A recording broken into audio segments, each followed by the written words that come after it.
I'm Tamika D. Mallory. And it's your boy Mysonne, the General. We are your host of TMI. Tamika and Mysonne's information, truth, motivation, and inspiration. New name, new energy, but same old us. What's going on, Mysonne Lennon? It is 2025. It is that. I am feeling beautiful because this is the year of execution. Is that how you're claiming it? That's how I'm claiming it. Like, you know, I woke up this morning. Well, I woke up on New Year's, and I said to myself, I'm tired of the New Year's resolution, and we're going to be all that. And I realized my biggest problem is execution, right? Is that I have so many ideas. I have so many things I want to do, and I'll start, and I think, I plan, and then somebody don't give me the energy that I want, so I don't do it, or I come to people and they don't feel like, they don't, like they don't feel enthused about it, and I don't execute fully. And I'm like, I'm not doing that no more. Like, no more. This year right here, I'm executing every idea and plan that I have because, especially when I believe in it. Mm-hmm. So this is the year of execution for me. You know what, though? When I listen to you say that, it's kind of like I hear one of the challenges in what you just said, and that is I'm executing every single plan. And every single plan never gets executed by anybody. What we have to do is prioritize of the things, because we're very creative individuals. And so if I said I'm going to execute every single plan that comes to my mind, I don't know. No, I'm not saying every idea. Right. I'm talking about plan. Once I make a plan, right, and I say, boom, boom, boom, I'm doing this and doing this, then it's going to be fully executed. Right. Because I have 1,000 ideas, and every idea is just, sometimes you come to somebody, I got an idea, and it don't go nowhere. You go, all right, forget it. But once I make a plan that it went past the idea, and now it's a plan, I'm executing it. Win, lose, or draw, it's going to get executed. Yeah. And I think that I see, because first of all, you have executed a lot of things, and you've been able to bring certain concepts from start to finish for many years that we've been working together. And so I don't want you to think like, you don't get these things done, because you actually do, and you keep the team moving in ways that we all kind of get things done together. I mean, even being at the place with this podcast that we're at today has a lot to do with execution and you being the driving force for making this happen. So I think that's important to say. I would say that I think execution is a part of the issue, but if I had to give you advice for 2025 and what you would need to do in order to execute is to follow up and to pay attention to your messages, to people who are reaching out to you, to get back to people, and to stay in tune with the work. Because that, I think, is one of the biggest problems for all of us. And I certainly see it when it comes to a lot of the men that I work with, that the world is coming at you and you're trying to respond to so much as crazy things going on online. You got, you're trying to balance out and make sure you teach and all of that. Meanwhile, the road to actually being successful in the programs is embedded in your team. And you have to nurture those relationships to the point that every day you're talking to your team more than you're talking to people on the internet that you don't know. That is what will make the difference in terms of execution. That's my opinion. I don't think your area of problem is not executing. I think that you have to reduce the amount of time that you talk to the unknown and spend more time talking to the known. Well, I just think I need to reduce talking and just do more action. So okay. I hear what you're saying. But it's not you have to talk to people, mm-hmm. because the only way to be able to get folks, because everybody has a million things going on. So when you go to somebody and you say, hey, I think we should do such and such thing, that's true. We should do it, right? But we all have 50 million things going on. The next thing is an email that's like, hey, I think we should do X, Y, Z. Here's the stuff that needs to happen, blah, blah, blah, blah, blah. Okay, now I'm setting up a conference call so that we could talk about and break down all the pieces, who's responsible for what. That's an execution plan, if you will. it's not so much that people are not excited about it. It's that we as leaders have to bring our people along in the process, because nobody, not you nor I nor anybody else, is going to get it all done alone. But people, and that's something that I've learned as I have been a manager of multiple teams and I've had staff working for me for a long time. Folks are only going to work at your ideas or your concepts as much as you feed into them. That's what I mean. So it's about execution. It's like understanding what it takes to execute. Like you said, if understanding that, all right, there's a team project that I want to happen. I bring it to the team, right? Knowing that, okay, now I have to build the vision. I have to create the vision, because they went, oh, okay, cool. But like you said, it's a lot of things that everybody has going on. So now I have to do the necessary steps that it takes to get everybody on board. Maybe, like you said, it might be a call, it might be responding to a text saying, hey, this is more, send an email out, whatever it is. I'm going to make sure that these things are executed, because the thing about it is that the plans that I have, most of the ideas that I have, I watch come to fruition. Well, other people that just take what you and do, they don't even do as good of a job. They steal what you say. You give them an idea, and they steal it, and they run with it, and they don't do as good as a job, but they actually get something done out of it. People, oh, this is dope. And I'd be like, that was my whole plan and my idea. So if I don't, if I don't execute on the plan, I can't be mad at somebody else who sees the idea and takes it and runs with it. So now my whole thing is this year right here, I know there are a lot of ideas. Like, it's about 5 or 6 things that I know that should have already been executed, that, that can be monumental and historical. So it's like, I'm going to execute those plans. I believe you. To the fullest. One of the things that I know about you is when you say you're going to do something, you do it. And that's a real thing. That's it. That's the one thing I would say, is that whether you drive us crazy while doing it, you say, oh, we're going to do YouTube, then every Sunday I got to hear from you. Tag it, push it out. Why didn't you promote it? So one thing is, when you are in it, you be in it. So that's it. That's all good. And speaking of executing plans, it's so perfect for my thought of the day today. I'm obviously, this book is coming. Whew, it's a baby. Okay, and it's crowning. It's right there. It's getting ready to come out. It's here. Yes, the book it is. is here. I Live to Tell a Story is out everywhere on February 11th. I love the little preview you put out. It's so dope. I know. I said Latoya Bond. Let me give her credit. She's the one that worked with them to get some imagery from my photo shoot, because I was complaining in the photo shoot. I didn't hardly do none of the stuff right that I was supposed to do, but they did get it. And folks have been asking, who was the creative mind behind the split haircut? Well, hairstyles, excuse me. People have been asking, who was the creative mind behind the hairstyle? So, I have straight backs on one side, which are braids, cornrows for anybody who doesn't know. And the other side is half of a bust down. A bust down is just your hair straight with the part in the middle. And it represents for me who I am. On one hand, I got the whole roundaway girl piece, and that's my true nature. I'm out here as an organizer, where you got to twist it up, and you can't be trying to be too fly while you're out here organizing and moving, especially, when we out in the South and in the summer and the heat. That's what the straight backs, that's where those have always been most comfortable for me.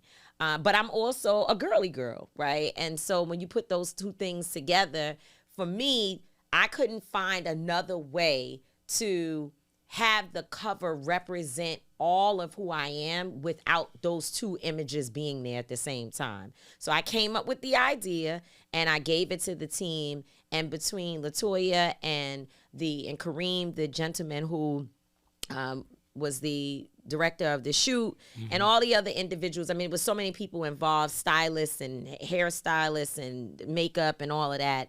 They brought it to life. And I love it. I love the cover, and I'm hearing from people they love it, and the photo shoot was amazing and all of that. So thank you for saying that, because I knew when they posted it Just so y'all know, I don't post everything on my page. I woke up on Sunday morning and there was a post up there and people were talking.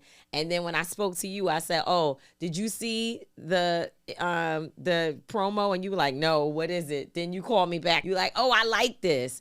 And you guys did good. That's what you said. This lady does not like to promote herself. She hates to put up video. I'm like, yo, you do so many things and you need to promote it. You need to have videos showing certain things, especially you're promoting a book, you're doing a lot of things, and a lot of times, you know, the key to everything is marketing. Like, you know, one thing, shout out to Jamila, that she always says, if it Jamila ain't, T. Davis, she Dr. said, Jamila Dr. T. Jamila T. Davis, she said, if it ain't on camera, it ain't recorded, then it ain't happen. That's right. So a lot of times I have to force her to, like, yo, put this video out, or what happened to the footage from that? Oh, I'm not putting that up. And I'd be like, I don't understand why. Like, I don't understand why you don't want to put up footage. Well, because you know, and this is off topic from my thought of the day. However, one of the reasons that one of the things that I'm going to have to work through more in 2025, you say it's the year of execution. I have to be in the year of celebrating my wins and celebrating the work that I do and making sure that the world knows, because I do so much every day that people never get a chance to see. We all do. But one of the things that I will tell you is that after the Women's March, I realized people were pushing me every day to be in front of a camera. People pushing me to post things, to talk about our success, to talk about my personal success, to tell our stories. And I did that. I leaned into it as much as possible. I wasn't all the way comfortable, but I did. And I watched people go from celebrating you and being right next to you, right there in the mix with you, promoting, to the point where the person who was the owner of the PR firm representing me, once I had controversy, never even contacted me again. Throughout the whole thing, shit was burning all around me, and he never picked up the phone to call and say, "Hey, are you okay? Is there anything that I could do?" He didn't even pick up the phone to say, "I don't want to work with you anymore." And so, from my perspective, and just to be clear, prior to the Women's March, while there were some moments where I was pretty public, I was a writer in Essence magazine, I had a lot of different things going on, I always tried to stay under the radar. My boss, Reverend Sharpton, he was more of the public personality, and we were behind the scenes. And he used to push me too, like, you got to get out there, you know, talk about your work, and you know, he was adamant that I needed to take the column in Essence so that my ideas would come to life and all of that, and that people would see that I was more than just a cute girl who works for Sharpton, who's a good assistant type, although I wasn't his assistant by that point. But, you know, he wanted people to know that I had actual contribution to the movement, and so he pushed me to do that. But he was still the face, and I was in the background. Once the Women's March came to be, I became the face in terms of being the most high-profile Black woman at the Women's March, and we see where that went. Mm-hmm. It turned out that I was ridiculed and demoralized and just everything. I can't even think of all the words. It's like an American Gangster when the mob guy was talking to Frank. He said, "What are you gonna do? Your success took a shot at you. What are you gonna do? Become unsuccessful?" Right? He said, "You can be successful and have enemies, or you can be unsuccessful and have friends." And it's very, and I understand what you're saying, because, you know, it's crazy how people root for you when you're the underdog, right? They root for you, and then soon as you reach, you're not the underdog no more, and you actually get the notoriety that you deserve. People want to tear you down. Right. Well, as soon as you hit a moment where, especially where white people say, ooh, you in trouble, then everybody's like, oh, let me back up off of you. Because, you know, I've been through other stuff where Black people didn't like me for some reason or another. And guess what? It was fine. Like, you know, whatever. But when white folks decide that you've done something that steps in their area where they are either upset and or uncomfortable with how you're moving, that's when you see even a lot of your own people trying to separate themselves from you because they don't want to also be associated with whatever you have going on. And since I experienced that, I kind of went back to what works for me, which is to do the work. Every now and then I pop out, but for the most part, I don't like to have the appearance that I am self-aggrandizing. I don't even know how you say that, but y'all know it's whatever. People know what I'm talking about. I don't like to do that. Anyway, because I have a book that is coming out now, I have no choice but to be more public, to post more things, to speak in more places, and to rely on team members and other people around who always want to promote me and always want to help to, make sure that all of our work is on Front Street so that we can sell books. Because ultimately, that's what we want, not just to sell the books, but for people to be inspired by the story. Because if you're inspired by the story, you're going to buy the book. Right. Mm-hmm. So that's the goal. And it made me think over the holiday. I had two conversations with two individuals who want me to hire them as super publicists, basically for a short period of time to help me work on the launch of the book.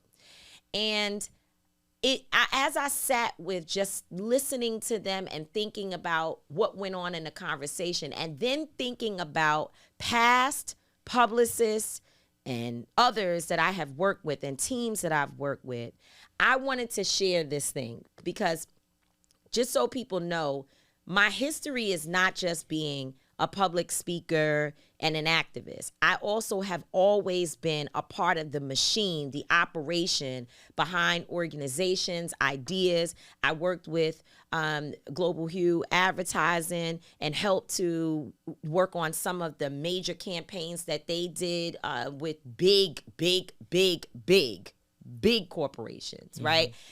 I've done all of that and been sort of, again, behind the scenes. So I know a lot about management. I know a lot about PR. I know a lot about these individuals who claim that this is the work that they do. And here's my thought of the day. For any manager, publicist, stylist, whoever you are out there that's taking people's money, telling them that you're going to help to manage some part of their lives or their life or their career, stop doing that if you really don't know how to do it. Stop doing that if you really don't know how to do it. Stop out here selling wood because nickels. I feel like what makes a good manager, a good publicist, a good stylist, these are people who can do for you what you can't do for yourself. If all you are doing as a brand manager or as a publicist is getting phone calls that come into you and you facilitate the arrangements of it, maybe do a little bit of negotiation, and then the person, whoever you're representing, goes out into the world and completes the job, you are a good assistant at best. You're a good administrator. That means that you are able to check an email, get a phone call, and do something with someone who already thought about you, and they already came to you asking for you to participate in whatever this is. A good manager, publicist, stylist, whomever it is able to go out and get you opportunities that you did not even think of. Their job is to go find you opportunities. Go fishing, Not to come to you with, oh, we got a call from BET or from Revolt or whomever, and they want you to do. That's cool. That is that's a percentage of the job. But that's, like you said, is an assistant, because the only thing you're doing is actually assisting me. When you say you're a manager or publicist, then that means that you are able to provide something that I'm not able to provide for myself. Right. So if you're only capitalizing off what I've already provided, then you're just assisting me with the work I've already done. Exactly. You're assisting the person you're representing with helping them to execute whatever was already in their inbox. So it could have been in your inbox, it could have been in JoJo's, it could have been in the person's inbox directly, it could have been wherever. If you are not able to pitch and close deals to get new opportunities, that's fresh ideas. Or if you hear the person that you're working with saying, I want to do lipstick. Okay, this is your idea. You want to do lipstick. So now it's my job to go find you a partner, to go figure out what's the pieces of that and make you the best lipstick seller that's ever sold lipstick. But it is not being in my job, it is not, in my opinion, right? Yeah. It is not for you to wait until the lipstick people call or until I go out and find somebody and then I come back to you and say, call Lisa and we're going to work on lipstick together. That means you're a great administrator. And you should say that. And by the way, there is nothing wrong with that because I know assistants who work for important people that are making $250,000 a year and even more than that if they get involved in cutting a few deals or what have you. But people who it's an important job. You can't even move unless you have people who are really, really good at executing details. That's what you do. But you are not the manager, the publicist, the great stylist, and all of that if all you do is just put people in what they already can do for themselves. It doesn't work. And so for 2025, I am also looking at that. Anybody who comes to me now and says, I want to work with you on whatever, whether it be the book, whether it be something for Until Freedom, the question needs to be, what can you offer that I cannot gain for myself? So if I am the one who has the relationship already, then that does not count as something that you brought to me, unless you said, hey, I think you should ask your friend Joe. Or unless you're able to take the relationship that I already have and maximize That's what I'm saying. Beyond what I've already been able to maximize. Like if they come to me and they say, yo, boom, they only want to give me 20, and you like, okay, what? All right. And you come back with 100,000. Now you an asset because I don't even know my worth. Right. And you're able to help me, bring my worth. But if you just negotiating a deal that I already told you is on the deal, and you just pinning it down and you're able to bring it from A to Z, you did a good job because that's a required job. But it's not management, it's not publicists, and it's not those things that's needed. So we still need a manager and a publicist if that's all you did. Well, yeah, then exactly. Now, I would say like with my management team, one of the best things that I love to celebrate about them is somebody will come with X amount of money and they will find a way to get it increased. That's one thing you can. Latoya Bond will fight you down for every dime that I'm supposed to have. So when you call her and you tell her you got $2,500, she's one of those people that's like, we can't, it's not even a conversation. It's got to be XYZ. And one thing Toya will do is sit with the person and be like, let me help you find where you're going to get the rest of this money because she can't come for $2,500. That's not going to happen. But I like you and I want to make it happen, but we got to figure it out. But I'm saying that overall, this is a challenge that I think that most people run into. I think it's a challenge that many, I don't want to say celebrities, maybe influencers, maybe key individuals is a better word, a better term.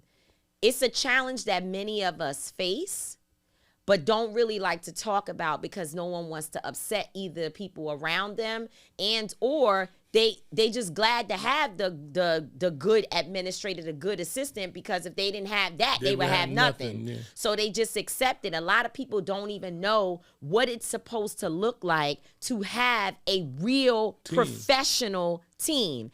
And a professional person who is working on representing you is supposed to pitch you to places outside of your comfort zone. And so I just, that's my 2025. If you come to me and you want to partner, you want to work with me, don't come to me asking for me to open my books and my relationships, and then that's how we're going to get things done. You got to come to me and tell me that you have something that you can offer me so that I can see where we're building together, not where it's all being done on my back.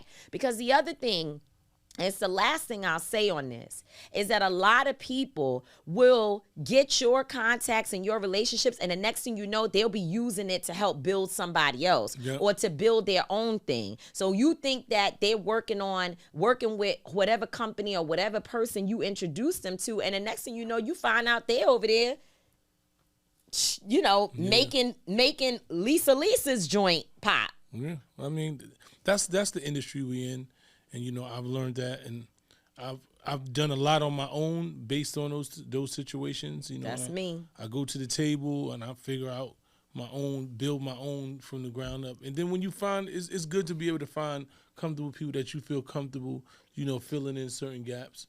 But that's a very strong thing to have people that can get resources and get opportunities for you that you're not in the room for, that you don't even know exist. Right. But they see something in you, and that's also about belief, right? A lot of times you have people that they don't believe that you should be in those. Like, you might think you one thing, and they don't pitch it to you because they don't even know how to sell that, right? They don't even know how to sell you. So it's not a thing. A negative thing on them. It's just that sometimes people just don't know. Right, but they want big checks. Honey. They want the check. They want big checks, and everybody wants a check. And I think one of the reasons why I'm able to speak on this so confidently is because I've done all the different jobs. And I pride myself on attempting to get to the point of excellence. Excellence is a high bar, but I try really, really hard when I say I'm going to do something to really do it and to be as good as possible at whatever I'm working on. And I see that so many people are okay with mediocre. They're so okay with just getting by. And for me, that's just a turnoff. So I'm all for collaboration. I'm all for working with people. I want folks to, see me and want to figure out how they can help me to make what I've already built bigger and stronger. But certainly we're not going to be able to do that if the plan is that I'm supposed to tell you who of my people that you can call to get done already what I can do for myself. And that's they're not supposed to work. give you a cut of it.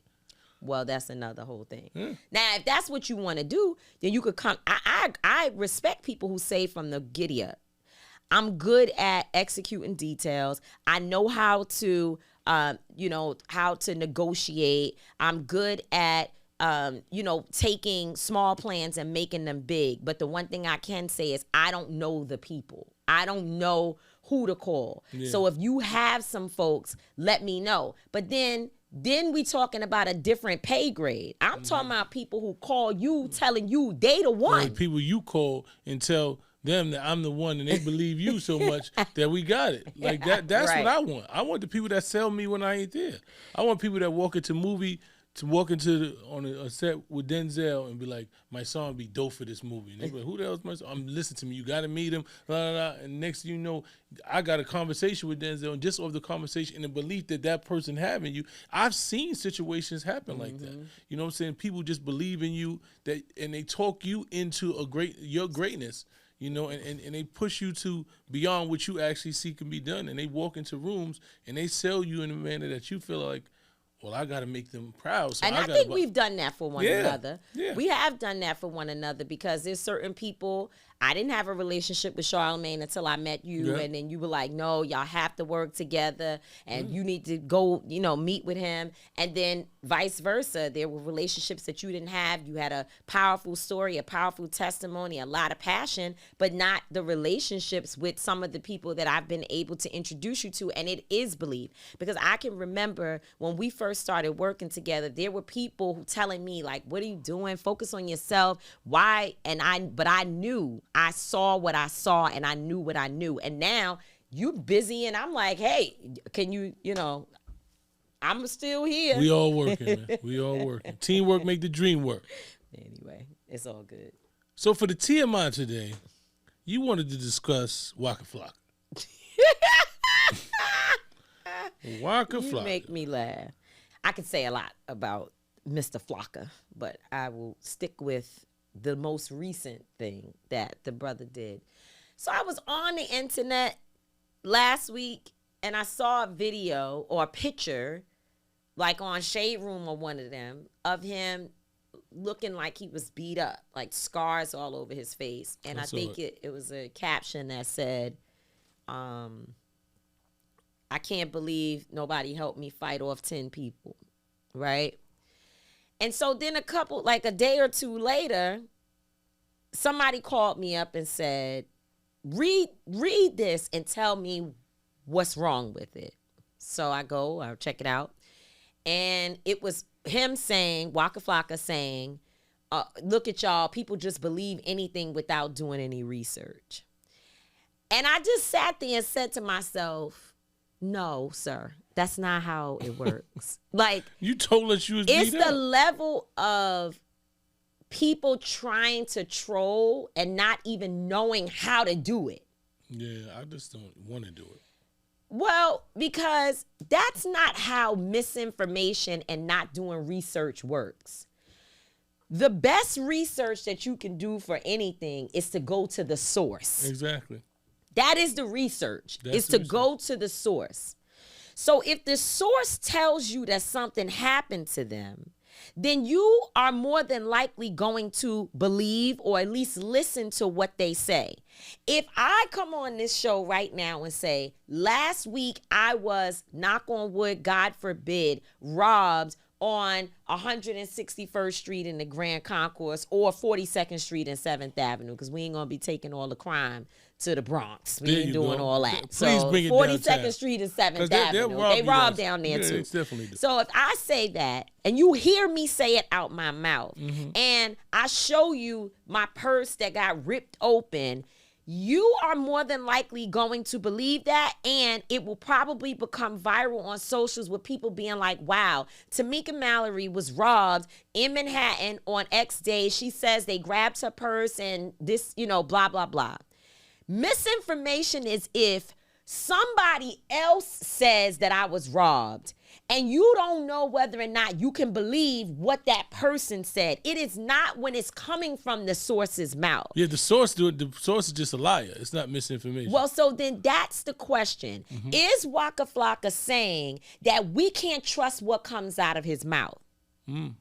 Is that what he's saying? Is that what you're saying? Are you trying to say that we shouldn't trust you to tell us that you were beat up by 10 people, or we should look for somebody else to confirm? And who should we ask? Should we ask the abusers, or who should we ask? The people that you got in the fight with? If nobody was there, or if the people who got in the fight was the only people there, then it didn't happen.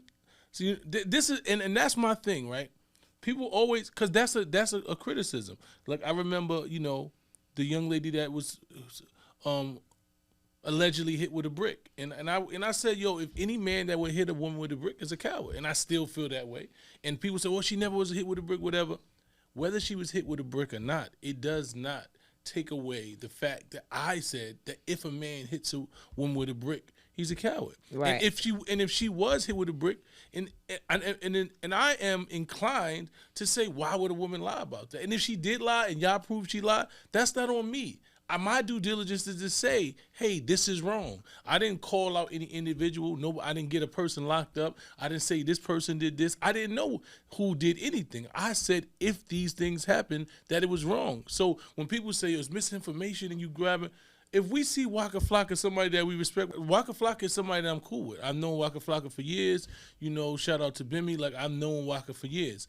So if Waka said he got jumped, why would I not believe that Waka got jumped? That he said it out of his own mouth. Like, why would? So that's what I'm saying. That's not how it works. Listen, I don't know. And like I said, I know Waka, and I just don't understand a lot of things that's been going on lately on the internet. I know a lot of people on the internet, and they do things on the internet now lately that confuse me. I'm telling you, the internet has me confused about a lot of people that I've known prior to the internet. A lot of things that are being said. So it's that for me is kind of like what confuses me, because I feel like people are so, you know what? Here's what I think. If my mother was sitting here right now and she heard this whole story, she would say, y'all ain't busy enough. Yeah. Y'all need to find some actual things to do. Because if you're not at multi-millionaire status multi-millionaire status where you can take care of your community and other communities and build infrastructure and be at the table with people who are doing things like that. Like, I want Robert Smith and other people like him to be calling me to be a part of investments and things that they have going on. And until that happens in my life, I really don't have time to make videos of myself doing something and then telling people, oh, you didn't check and you don't know. It's like, are you bored? Because I really like, I like Waka's mother. I think that she's dope. We've had some real strong conversations. I don't agree with their political stances. Nonetheless, I like them. I know that this is a talented young man who's super cool. Every time I've met him, been in his presence, he's cool. Always. But I feel like the internet just be having us confused or something. Something is wrong because this did not make any sense to me. And so my TMI today is, Waka, you doing too much. Like, we believe you, or are you telling us that we can't believe you when you say something? Well, that's a very fair question. Very fair question. And that brings us to our guest. So today we are joined by a friend of mine. It's your friend. This is my friend, soon to be Tamika's friend. I'm telling you, you're going to want to be his friend because Santino Drew, who is the founder of Wise Money Academy, has been teaching me about stocks and how to do options. And, he has a strategy. Like, a lot of people, you go online, and I hear a lot of people, and there's a lot of people that are dope. You know what I'm saying? Shout out to my brothers from Earn Your Leisure, Rashad and Troy. They do their thing. Shout out to Wall Street Trapper. Like, these are people that I respect. But Santino is also one of those brothers that has been in the trenches. Like, and he brings it to you from that perspective that makes you understand. Stocks and trading. Stocks and trading. And I made some money with him. You know what I'm saying? So that's the main thing. When you make some money, when somebody talk about it, a lot of people you go online and I be listening to now after, actually working with Santino, when you go online and you hear a lot of these, internet traders, you realize that they really not telling you nothing. They just selling you a dream on internet because they never really give you anything. Like, he'll send me stuff and be like, tell me what this guy is saying. And I'm listening. I'm like, yeah, it ain't nothing that he's giving you no meat or nothing. He just telling you, yo, you can make this and you can do this and I did this, but he ain't giving you no tools to do it. He ain't giving you no strategy, nothing that you can understand. And San is one of those people that has made me understand in a short period of time. And it's like options and trading for dummies.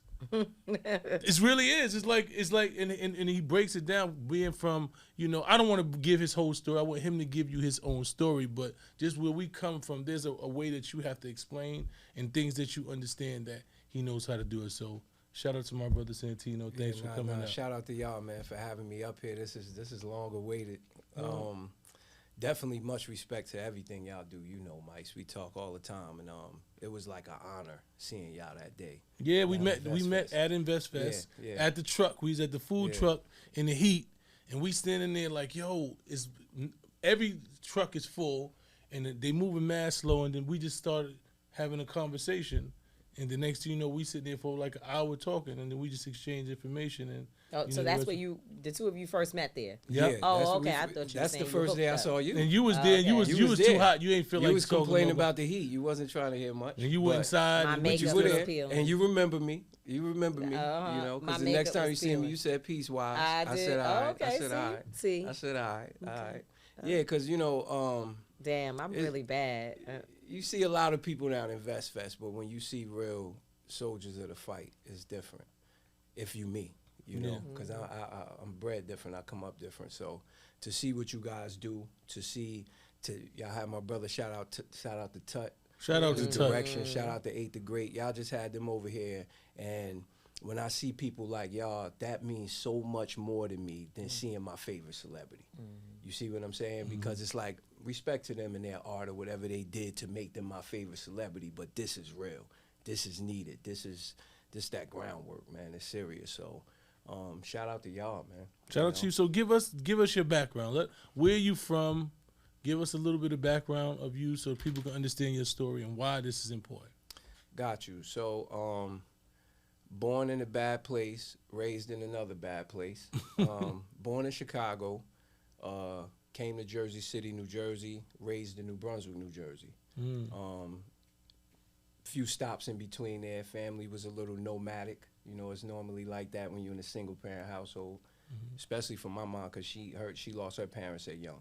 Okay. So it was a lot of moving around. So I had my share of different ghettos. Never, lived in New York or anything like that, but right here, So, yeah, man, just always a troubled child, getting kicked out of school, things like that, running the streets, Was rapping at a time, Got bars. Yeah, definitely. I used to go. Don't worry, y'all. I'm not gonna clog up the lane. Don't worry about it. I'm done. I'm not gonna LeBron this thing. But anyway, no, I used to rap and running around in the streets at the same time. Problematic child. Dropped out of school in 9th grade, and I'm giving this context just so people could know when we get into the investment talk who I am. So there's no misconception about what you have to look like or who you have to be involved in this. In fact, this is the least required game that you can get in. They don't care about your credit score. They don't care about your background. As long as you didn't steal any money, grand larceny, any fraud, anything like that, you can open an account. They don't care if you're from the projects or if you're from the penthouse. They don't care.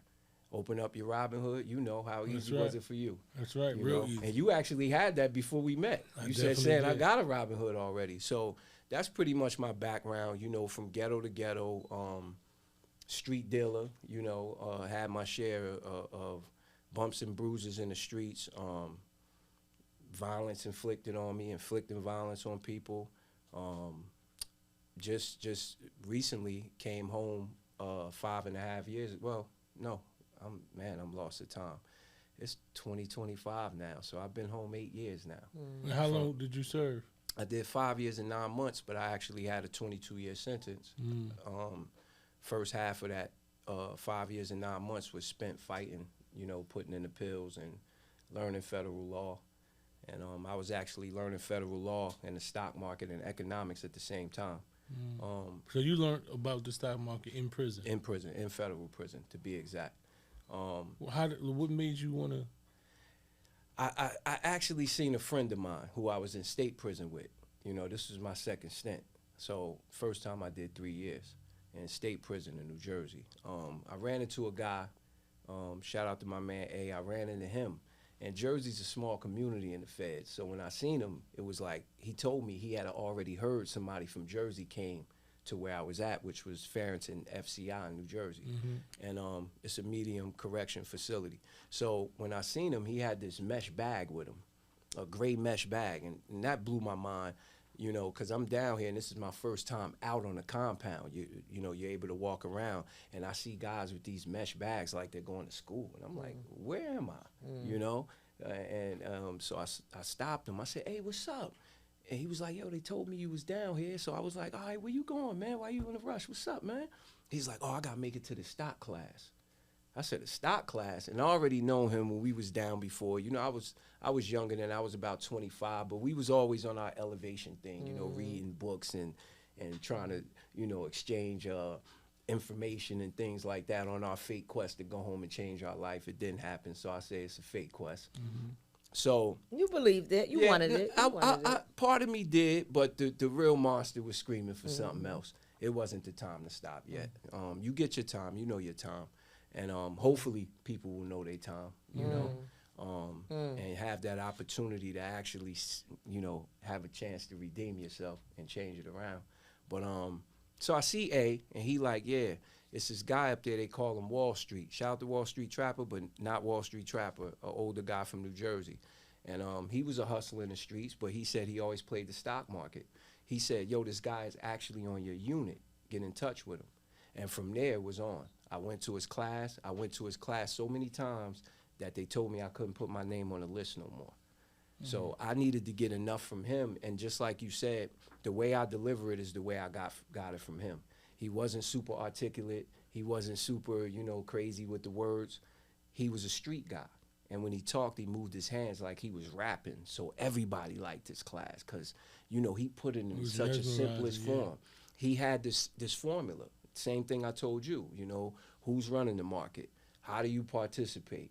And, you know, it was very easy to understand. So I, you know, from there I fell in love. But the real thing that made me know that I didn't, if I hadn't already attempted to get back my time in the feds and went down that rabbit hole, right, which is a very complex rabbit hole, right, I wouldn't have probably approached the stock market stuff. I approached it unconsciously because it was something that I was always slightly intrigued by, but never had the chance to really take a deeper delve into it. So when he told me, it was second nature because now I'd already learned that I could learn federal law with a 9th grade education. So by the time you mention something complex like options and economics, it's cool. I just came from over here. I'm not even sizing it up. I'm not even in my head like, oh, I can't learn that. What do you mean? That's not even a thought. Exactly. You see what I'm saying? I'm in a process. I got these people backs against the wall. I can learn anything at this point. So that's what I believe really made me know that this was something I needed to do, because already in my mind, no matter how complex the federal system was, or no matter how many people had life or had money, more money than me that couldn't get home, I knew I was coming home. I knew that. So in my mind, I had to play it all the way out, right? This whole optimism picture, right? Now, start preparing to come home. What you gonna do when you get home? You still got that thirst. You still like certain things. What you gonna do? So I gravitated towards those people. When I got there, an older guy, never been to the feds, an older guy said, "Younger, you looking around a lot. You been to the feds before?" I said, "Nah." He said, "I'm back on a probation violation." He said, "But I'm gonna tell you like this.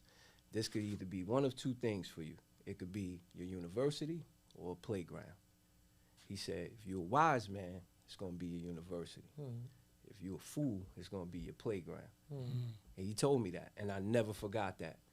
That was it was ironic because the young boys, after me, Wall Street, A, and a couple other guys, after I'm already, you know, well versed into the stock market thing, it's like 5 of us that walk around the compound all the time studying and trading information, so people know us.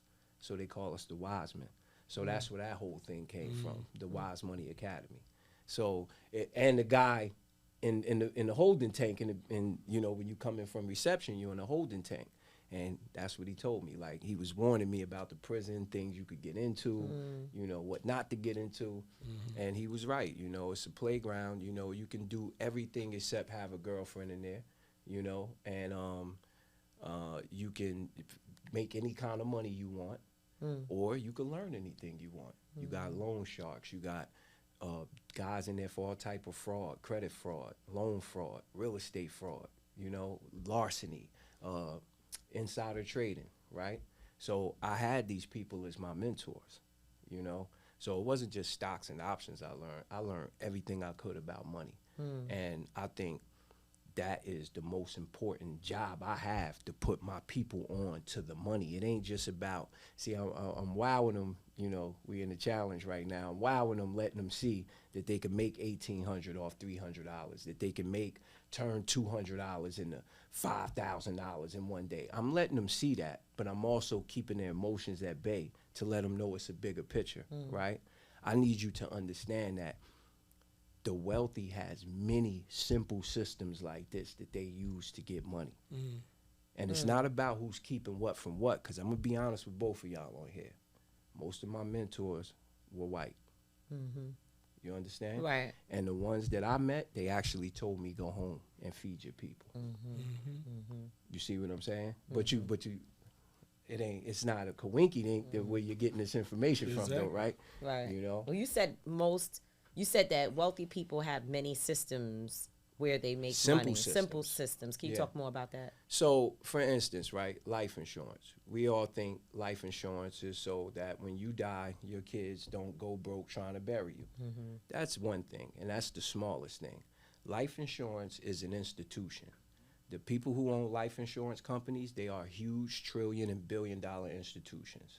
So you have to ask yourself, if you got a whole life plan and they're, you know, pretty much giving you a certain amount of money on the money that you're putting up every month, how are they actually able to do this with so many people?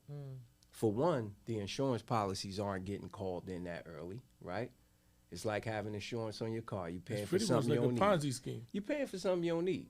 You got insurance on your car, right? You don't need it until you get in an accident. Exactly. Why am I paying for it the other 12 Some months people out of the don't year, never pay. other 11 months out of the year? So when you think about life insurance, when you give them your money, they're investing it in the U.S. stock market.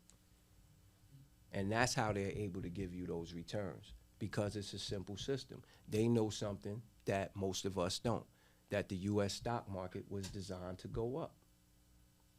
And that is no ifs, ands, or buts about it. They know that your 401k, your 403b, your retirement, your pension is all tied to them in some form or fashion and tied to the stock market. We're the only ones that don't know that. And when I say we, I say it's a lot of people. It's not just, you know, minority or brown people. Black you see people, what I'm right. saying? It's a lot of whites. It's a lot of Asians that don't know this game. I've had all sorts of students, man. You'd be surprised. But it's just that, you know, when we're the minority here, it's going to seem as if like the information just goes to one class, because it does, because it's more of them than us. So it's more people that understand And they money. have access. They actually And created the system. And so they have didn't access. get blocked. Exactly. They weren't getting blocked. We were getting blocked at a point. We still get blocked a lot of different ways, you know? It's just certain things they don't want to block. As time went on, my opinion is that, you know, as time went on and they moved these old goats out the way, you know, some of these younger players came and they still got the same ways of the GOAT, but they know you got to be a little more flexible in order for this thing to continue. In order for us to continue this power structure, we got to let them in and make them think they're doing something, you know? Well, you can't spend what you don't have. Exactly. If you're going to make it, you can't spend Exactly. it. So you got the life insurance is one simple way. Everything that we do in terms of college, our tuitions, colleges have endowments, right? Those endowments are investments in the U.S. stock market. But yet those same colleges aren't going to teach you how to trade the U.S. stock. They're not even going to teach you how to invest in the U.S. stock market. Don't get it wrong. Trading and investing is two different things, right? Because if I'm trading what my son's doing with me, we're getting short-term money every day. That's risky. But when you talking about Apple, something that is well engraved in your life and your lifestyle, when you're talking about Microsoft, something that we can't operate our phones or our computers with, Pepsi, things of this nature, those are long-term investments. When you put your money into that, you understand that you have your money in a long-lasting brand. Now what you need to do from there is decide how long you want to have your money in there. What's your plan for having that money? Is it a generational thing? Are you going to pass it down to your kids? What are you going to do with it, right? But my son brought up a good point. We running the challenge now, and the main purpose for running it is that I understand that once Trump got into office, right, that the salesman and the market understands that now people's mentality is going to be buy, buy, buy, buy. I want to know about the stock market if you're not already in it. And that's what happens. So when you looked at your time feed, right, or your feed on IG, you see nothing but people saying, I can sell you a course, I can sell you a course, I can sell you a course. It's like it's clockwork. Even Tony Robbins in them right now, they're running their stuff. I can come to my conference, come to my conference. Everybody who do conferences. It's like it's clockwork. So my duty, because I know my people, and we like instant gratification, we're short-term thinkers. Most of us are buying into those courses. A lot of old people are buying into those courses. And I get it. If some of those guys really know, believe in what they're doing, cool. You might just not know what you're doing. But most of the people, I repeat, that are trading do not know what they're doing. The wealthy trades like this. They take 10% of their overall capital and they trade with it. They don't make the short-term trades me and you make. They wait for the 1 to 2 moves up that the market's going to make every year. And they put their money in that. That's it. And that's guaranteed. That's it.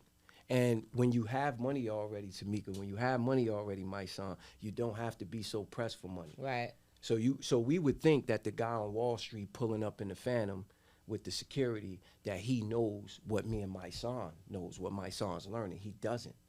He knows how to sell people into allowing him to manage their money. He only wants to do what you call beat the S&P 500 every year. If nobody don't know what the S&P 500 is, it is the Standard & Poor 500. It is a stock market indicator. So what it does is it tells you how the market is doing. Why? Because 500 are the top companies. 500 out of the 9,000 companies that's listed on the market is listed in that stock, in that index. Apple, Tesla, Netflix, Amazon, Google, all the big names you know, Microsoft, Procter & Gamble, all Walmart, all the stuff we use is listed in that index. That also tells us how our economy is doing. So if the stock market is used to tell us how our economy is doing, and we're not invested in it individually, then how is our household economics? Right? So explain to them exactly what the challenge you have right now. So right now we got a 30-day challenge. I'm teaching people that the stock market is not a myth. Trading's not a myth. Mysonne will tell you I'm in there. I'm on all day. I'm telling Mysonne where the prices of the stocks that we're looking at is going. And we're making money off that. So the whole object is to pretty much let people know that it's not hoping, wishing, guessing, or gambling. It's a skill set. And if you think it's anything other than that, you're going to lose your money. And then you're going to lose your spirit for it. And you're probably going to lose your husband or wife. I've had, no. I hear They you come because, to me. They come to me in trouble like that. No, I hear you because I have friends that are addicted literally to trading. Like this is what they do all day and they lose and they may not know what they're doing. Maybe they do, I don't know. But they have significant issues in their lives because just like some people like pills, other people like whatever, their addiction That's is their trading. thing. That's their twist. Yeah. And you know, the problem with that is, you know, if you know about something, right? All right, so the journey of giving back time to the feds. It's an amazing journey, not just because I embarked on it, anybody who have, because that system is so complex that in order for you to beat it, you got to understand it. So now when I speak of feds, when people speaking of reform, you know, I kind of like, you kind of like make me cringe, because do you really understand what the system is about? You know? That's a fact. Because I know guys that got 30 years in and still don't understand the system. I know guys that got millions of dollars that's still in there. Well, some of which Obama let home, shout out to them. I ain't gonna put their name out, but didn't understand the system. The drug lords sat amongst me. How you do this? How are you doing this? Yeah, like this. Some of them, I even use some things from their case to help me in my case. Yeah. So it's the same thing with the U.S. stock market. It's a system. It's an economic system. So if you understand it, just generally, you can take advantage of it. What I've learned over the last couple of weeks, just dealing with you, because you always Santino is very adamant about you doing the study and not just listening to what he says. Like he doesn't want you to just be there saying what you do. No, I want you to. I'm giving you this knowledge, and I want you to study. Days that you're not on here with me, I need you to go take a couple hours and look into it and study what I said to you and look at the trade and look at the SP 500, all of these things. And what I've learned is that wealth in this country is generated in this. Like you're not going to get wealth working every day and doing all this. People make wealth investing their money in this. In the stock market and real estate, like you have to invest your money to acquire wealth. It's not you going to work every day and doing the right thing. Like, and that's one of the things that I respected about him is that he respected what I do so much and what you do so much. And he was like, people that do what we do should not have to worry about finances. That's right. Like we should be able to do what it is we do and not worry about finances. And his goal is like, I want to be able to put you in a position to where finances is not a thing. So that you can be on the front line doing the work, then you and Tamika do the work that y'all need to do for our people, because it's a shame that Malcolm X died without money. It's a shame that Martin Luther King died worried about Marcus finance. Garvey, he wanted to bring us back. He ain't had no money for that. Right. That was serious. You know, would have cost a lot. Just, you know, the espionage part of it. Right. Having to sneak out. You know, you think they wanted us to go back? You know what I'm saying? So money is important. So what are your success stories? Like, give us some things that you've done that you're like, okay, this was when you knew I'm getting somewhere here.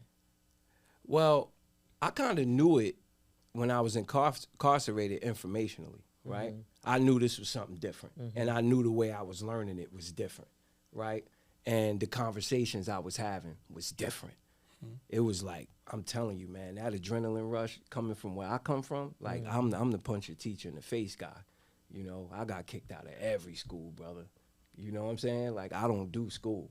And I just want everybody out here to know that come from that type of background, man, ain't nothing you can't do. You just got to buckle down and want to do it. So one of my success stories is when I first got home and I finally opened my account. I got my first check. I was working at the Hilton. I was a prep cook at the Hilton Shore Hills, right? I got my first check. It was like $900. I put 500 of it. I paid my Metro PCS. I gave my mother $100. I'm sleeping on her couch.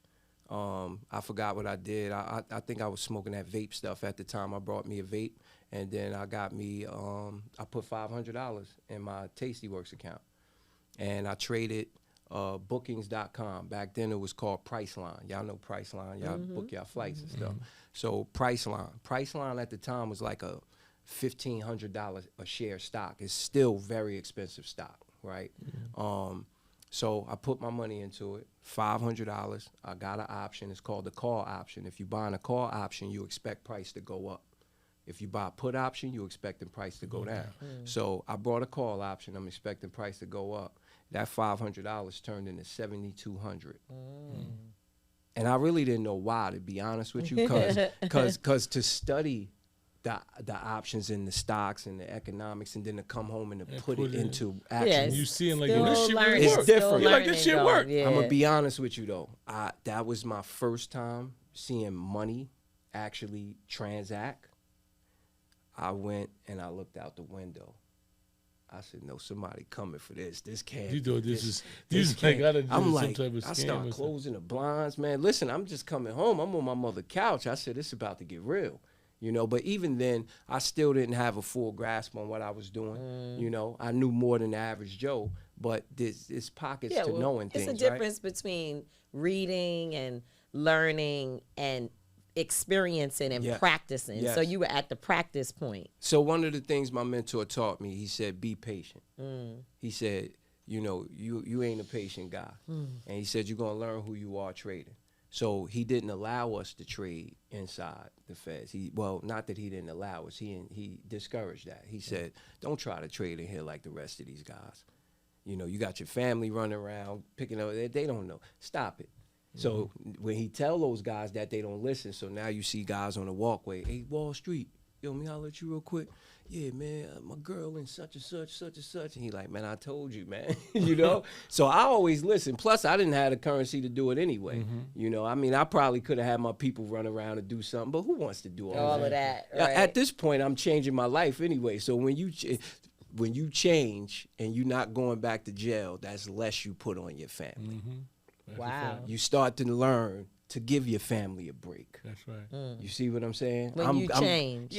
I'm good. We talk in about here. this all the time because we both have friends that are incarcerated or family members, and they call you like you work for them. Like, you know, like bossing you around. They mad and all the time there's a problem. Yeah. So you saying they haven't really changed And they always yet. want to put in some motion to come home. Yeah. Got some motion, man. Some new law came down the pipe. But I mean, you know, I get it. I support it. that, but I just get it. don't know how it became my problem. Yeah, like, exactly. It's not even like they're hoping you'll help. It's a demand. What happened to it being a gift? Yeah. Well, my son is different because when his friends start that, he knows how to talk to them because Yeah, he's been yeah, there. yeah, Me, I don't know much. Yeah. So then he'll say to me like, "You have to tell what is going on here. Yeah, Like, stop. yeah. What are you doing? You're doing too much." Yeah, too much. Nah, no more of that. Because what is he doing there? Exactly. See, you gotta understand, guys be in all type of stuff in jail. They taking their family money, they exactly. buying drugs, they gambling, they doing all type of stuff.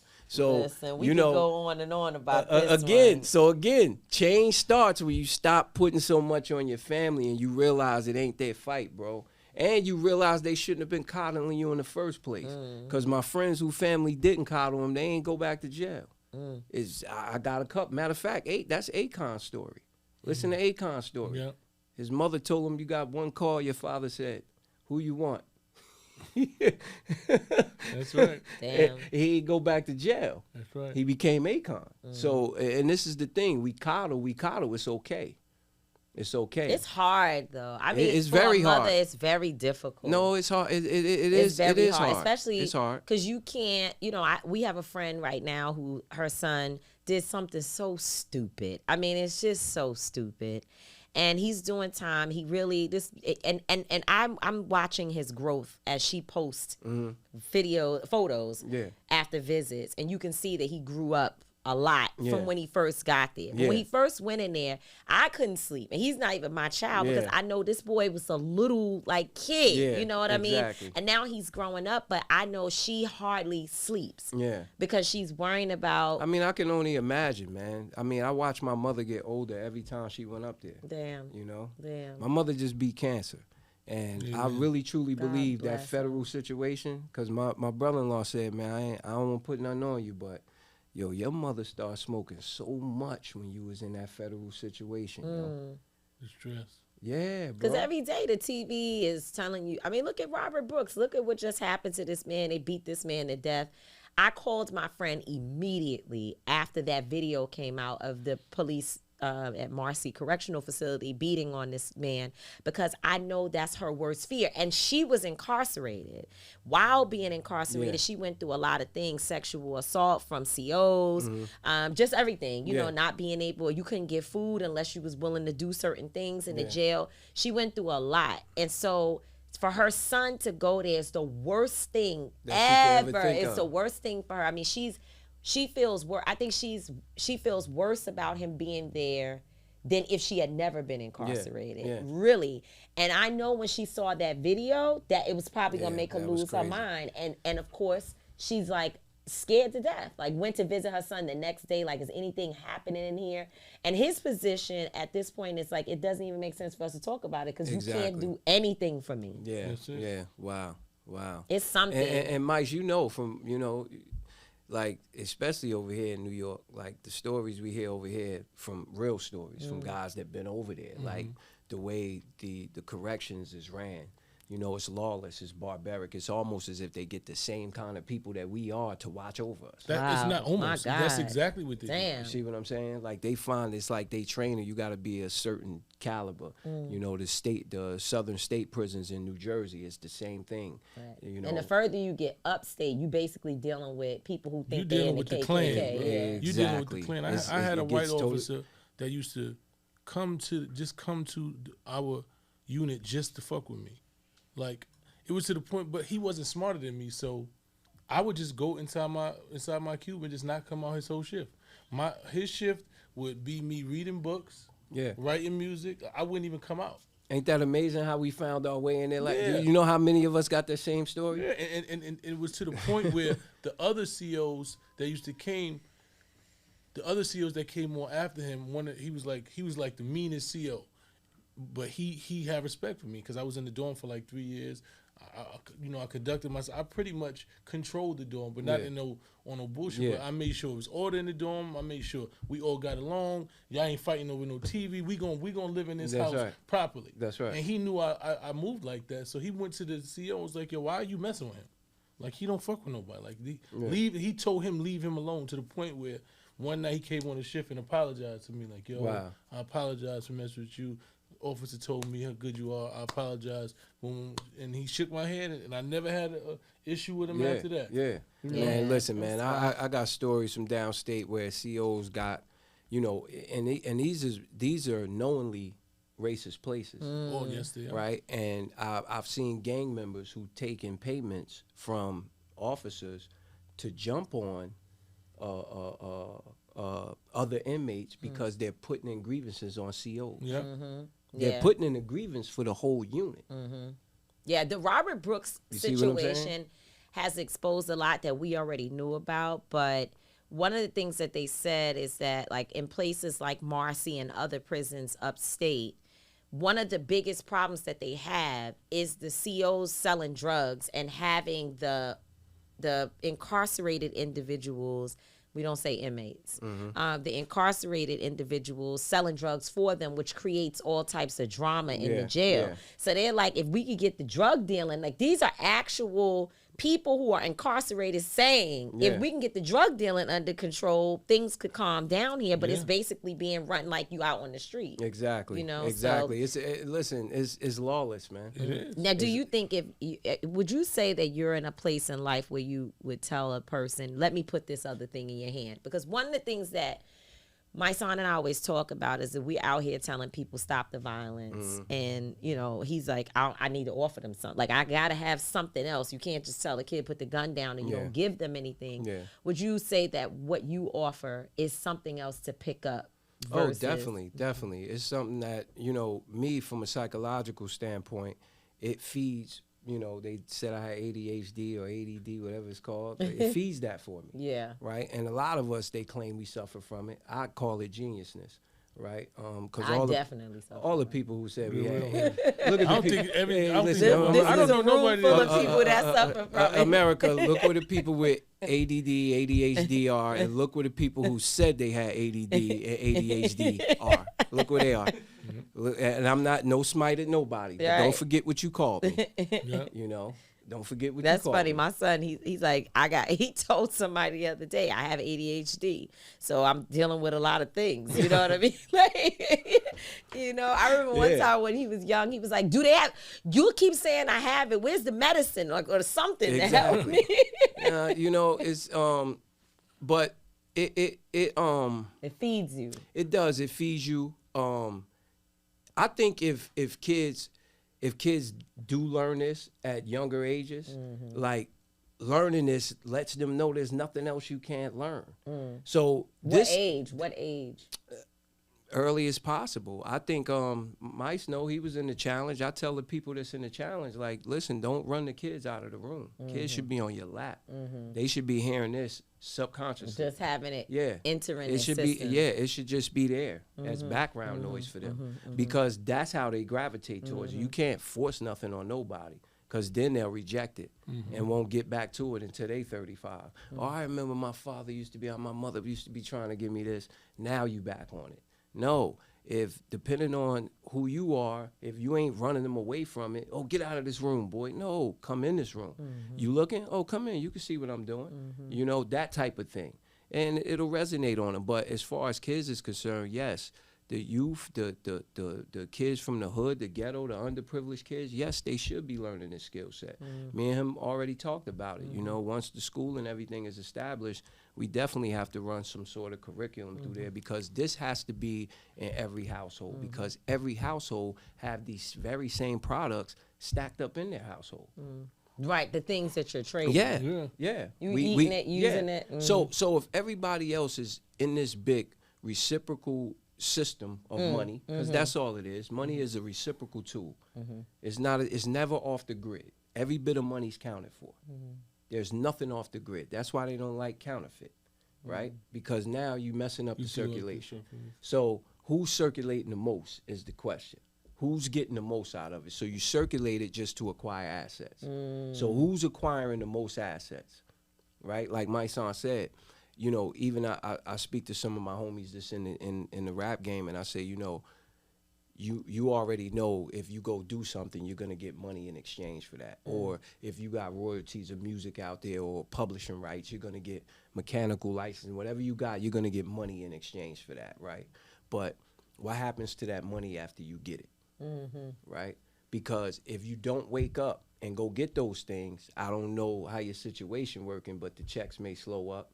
Absolutely. You know? We go through it all the time. Exactly. So now what you're doing is, you guys can't even fathom flipping money, because you don't have to flip money to make money.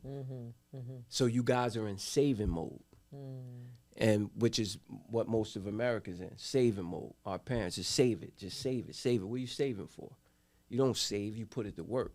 You save a percentage because you never know what's going to happen. Cash is always good at some point, right? Coins, gold, whatever you can have if you at that point. But for the most part, we need to have money circulating while we're asleep.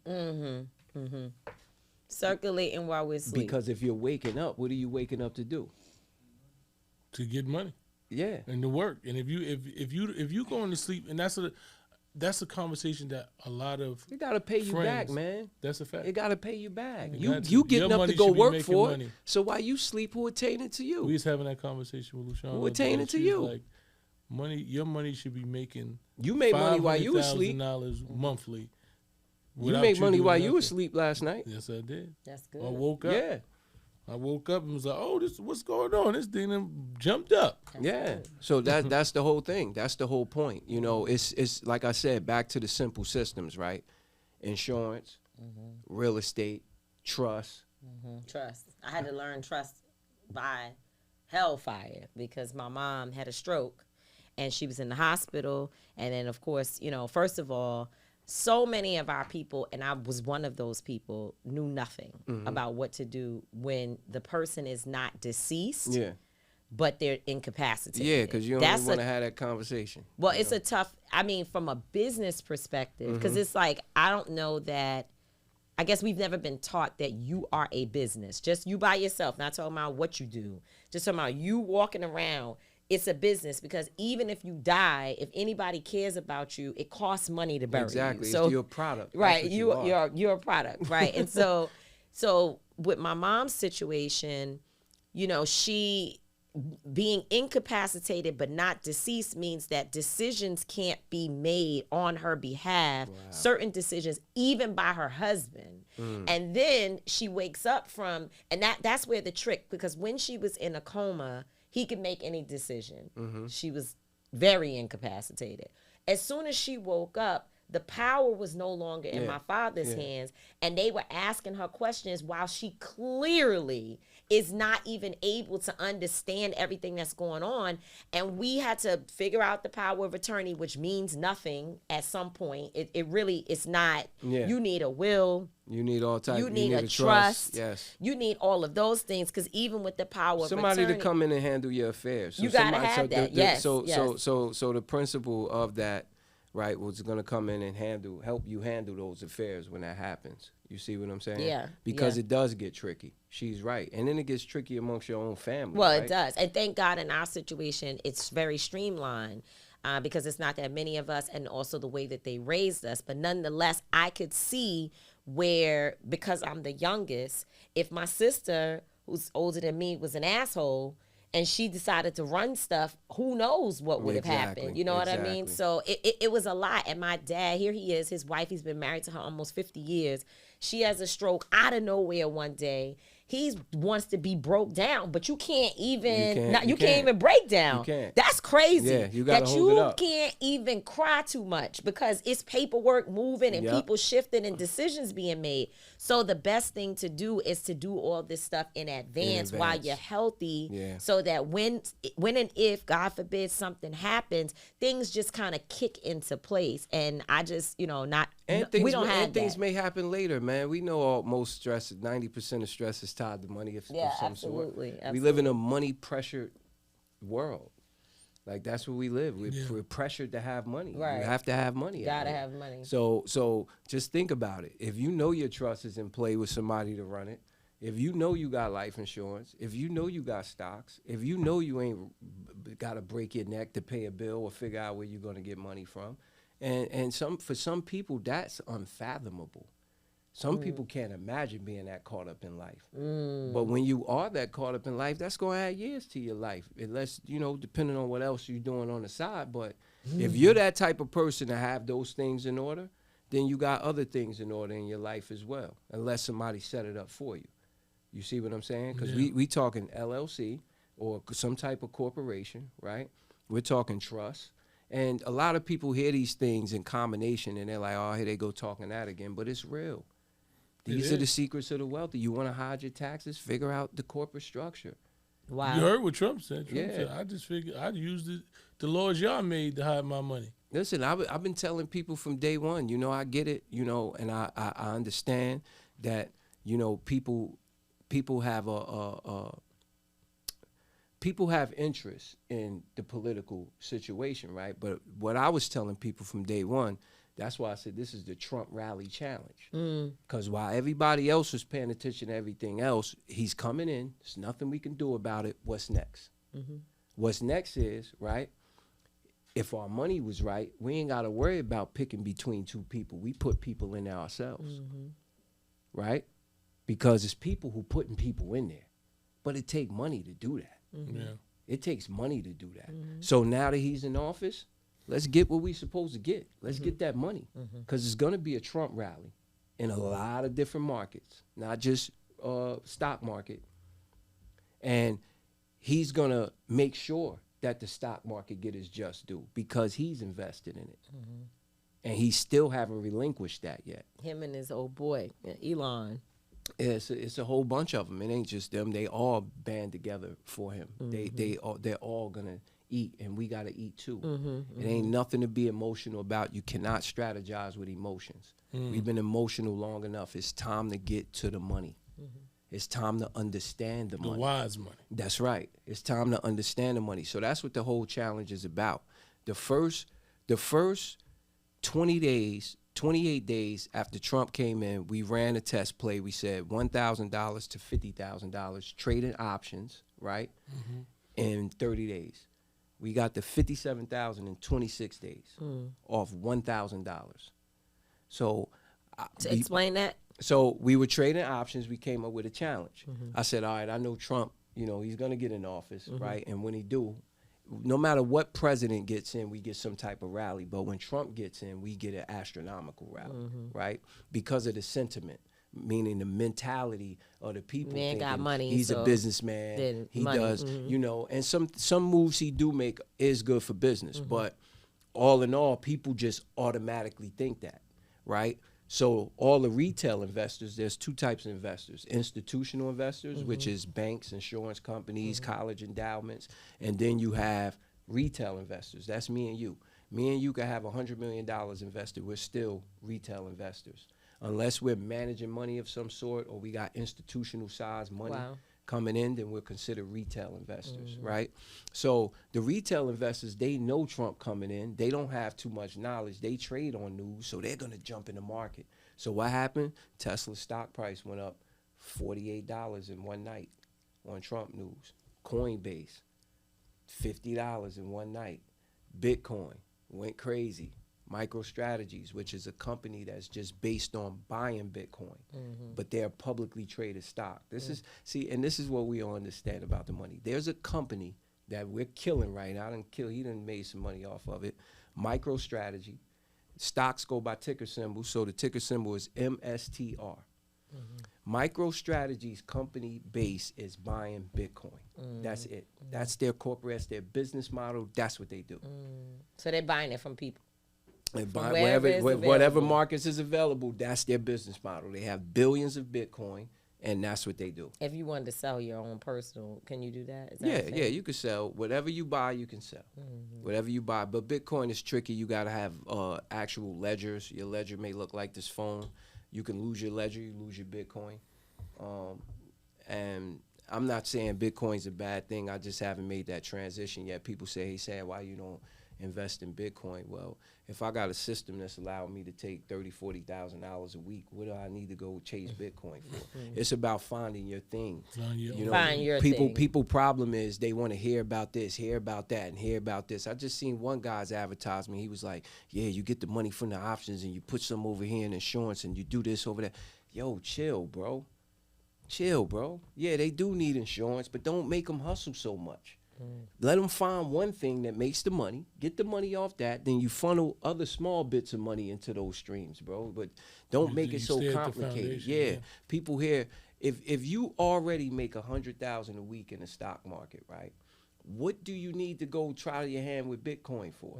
Because you could lose. It's not even that. You know. already winning. It's just like being a basketball analyst and you study every Wow. basketball player, and then somebody tell you to go invest in football. You're like, for what? I know all about basketball. I know all the games. I know what LeBron gonna score. I know when he ain't playing. I know the spread. I know everything about this.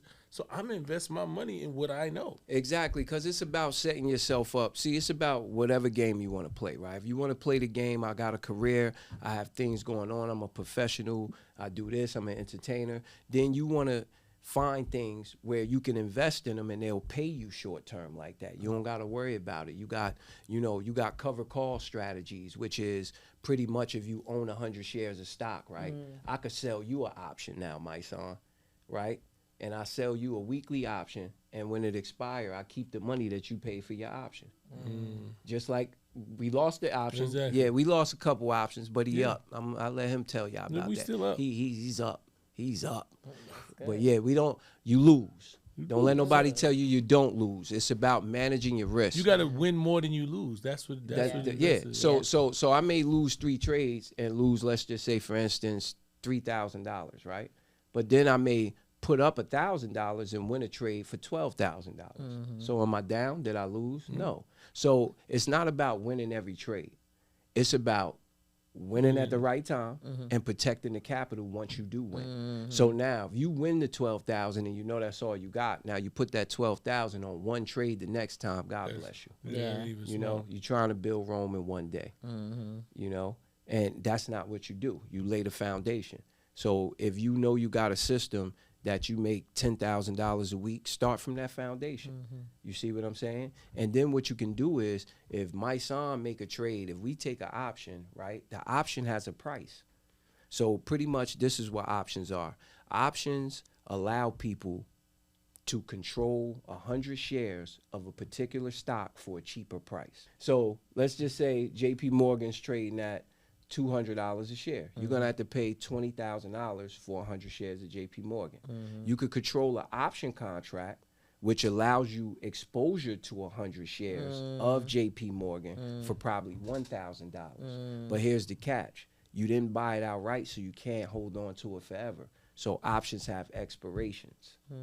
So you have a certain amount of time. So now, let's say JP Morgan's trading at $200 per share. And you say, okay, I think JP Morgan's going to 220. So you will buy a 220 call option on JP Morgan with an expiration of, let's say, 30 days. They'll give you a list of expirations. You can't make up your own date, and you pick from those expirations. It's a strategy to it. Every expiration means something different. Every strike price means something different. If you're going to trade this game, you have to know how to gauge where price is going, meaning where that stock price is going to be. Now, if in the middle of all of this, Chase fires, like just now I saw that McDonald's, this is happening like breaking in this moment. McDonald's has decided to dismantle their diversity division. So now you got all these people that's mad as hell about it. So let's say that really means something in the world. It will nobody temporarily. really cares about exactly because whatever. So then it might go down. So then what? What do you do if you're holding the shares already and now they have a problem? Well, if you're holding the shares already, well, let me just clear up something. Nothing happens like that in the market. People think markets, they think crash. Oh, my God. Everything down to our recessions and depressions are strategized. They're induced, and they happen because people cause them. So when markets go down, understand what we're talking about. We're talking about a stock market. There's 2 actions in the market, buy and sell. If those 2 actions can't be completed, it's not a market. So in order for me to buy something, it has to get cheap enough for me to buy it. So what has to happen? People sell to make things cheaper. Because the more you sell something, the more that product goes back to the market as if nobody wants it. So more people sell. More people sell. What's happening? The price is getting cheaper. So markets have contingencies in place. They have parameters in place for where, let's just say, when they may say, oh, Warren Buffett just sold his Apple position. That happened 90 days ago. Or 30 days ago, or it's happening incrementally because the way the market's designed, Warren Buffett can't wake up today without filling out paperwork and getting the right proper, going through the proper steps to sell $10 billion worth of Apple. It can't happen in one day. So there's things put in place. So you have companies that have suffered news and go down astronomically, 50% in one day, 60% in one day. But it's telegraphed. Like he said, you'll see that coming. It's not like you're going to wake up and your stock that you've been owning, your whatever stock it is going to just be down 60% and you didn't see that coming. So I know a lot of people think that's how it happens. Oh, yeah, because that's why most older people are like, I don't mess with that. But they do mess with it because their 401ks and 403bs is full of stocks. Yeah, and they have no idea. Yeah, and they have no idea. I know for sure. I had a family member who said, yo, my father got $1.2 million in his retirement fund, and he didn't even know it. Can you explain to him what it is? Yeah, I know what it is. He had a stock option, and that stock price was very like this 30 years ago. Now it's like this. But how does he get some of the $1.3 million? Oh, he gets all of that. That's his. But can he get it now? Yeah, that's once you retire, that's yours. Once you retire, yeah. Yeah, that goes over into your retirement account. So what they'll do is you probably roll it over into an investment account.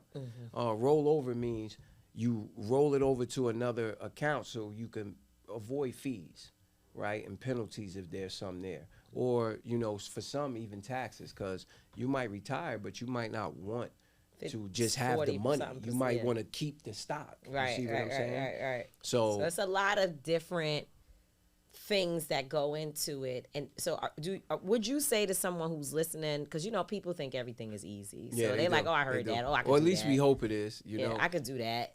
Would you say that there's a lot of learning that goes into it, or can somebody just start and learn as they go along? I would say learn from somebody that know what they're doing, because then they can give you their experiences so you can avoid the pitfalls, right?